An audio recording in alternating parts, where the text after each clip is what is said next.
You have to be very disciplined.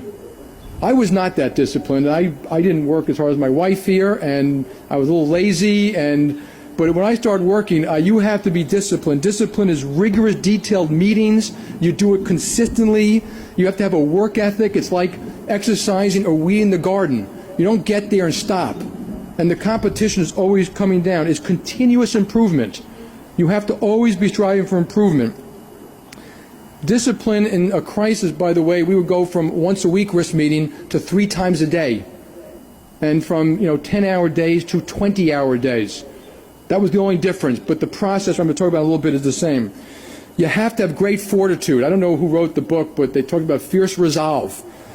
You have to have fortitude and the ability to act. You can be crippled by politics, bureaucracy, and people who just don't want change. When I first got to Bank One, it was quickly clear to me the company had systems problems, management problems. We didn't treat our customers well. Our expenses were too high, and to survive and thrive, we had to lay off a lot of people. The board didn't want to make the changes. The management didn't want to make the changes. As a matter of fact, the management said, it wasn't my fault. I didn't know who else's fault it was. You have to push back against it. At one point, I cut the size of the board. I went to the management team. We cut 100% of their bonuses the first year. We took away their pension plans, their cars, their clubs. I made a lot of them go with me to every site where we're laying off people and say, we're sorry that we put you in a position that we have to lay off people at this company. You have to have the ability to act. You've got to make a list of what it is and then get it done. Yes, orchestrate it, coordinate it. Don't do it in haste. Think it through, because that will backfire too. But for the most part, people simply don't do what needs to be done. You have to set standards. Standards are not set by Harvard Business School. They're not set by the federal governments of the world. They're not set by anybody. They're not set by industries. They're set by you. There are 2 types of standards you have to set. First one is performance. If you want to really be good, you have to say it. You have to say, we want to be good and we strive to be among the best. You have to compare yourself to the best. A lot of companies I go to, when we compare ourselves, they always drop the best company. I always say, why is that? They say the best company is different. They don't really compete in the same business. I say, yeah, they're different. They're good.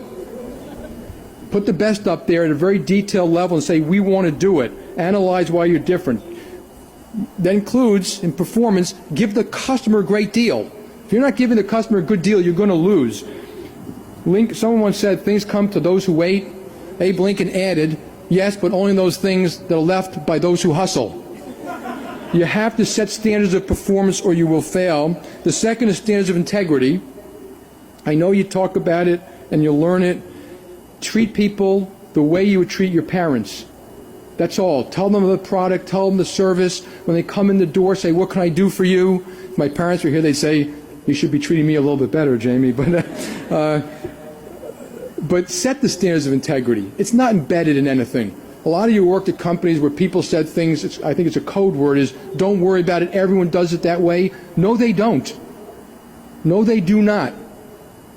And, set that standard, and that standard's got to be set at across all levels. I've been with a lot of kids who lie on T&Es because they took a cab in, they shared it from the hotel, to a job interview, they split it with a friend, and they both put in 100% of the cab bill of $40. That's stealing. If I caught you doing that, I'd fire you. And everyone in the company knows that. That is stealing. And so the standard is set across the board, from little things to big things. Do the right thing, not the easy or expedient thing. Fourth, you got to look at the facts in a cold-blooded, honest way all the time. At management meetings, emphasize the negatives. You can always have a party about the positives. I used to always go to Hong Kong, party, have a great time. But at management meetings, what are we not doing well? How come the competition is doing better? Emphasize the negatives. Internally, profit and loss statements are very important. Okay, and so a lot of times I get involved in debates about, well, you're focusing on little things about how we allocate expenses. It's not a little thing. A lot of companies allocate expenses inside, and the allocation is political, not economic. And that does 2 things inside a company. It means your numbers aren't honest. In fact, I've been at a company where people say, well, let's move the profits to the part of the company that has a higher public valuation. I call that financial misrepresentation. You're teaching your own people to lie. And that goes on in these companies. So P&Ls are very important that way. Aggressive accounting is the same thing. I'm not going to go through a lot of examples. I don't know if you still that GE case and the Westinghouse case. Can you still do that one? That compares accounting. When people do very aggressive accounting, it's in one spot. It's usually a lot of spots. It tells you something about the company.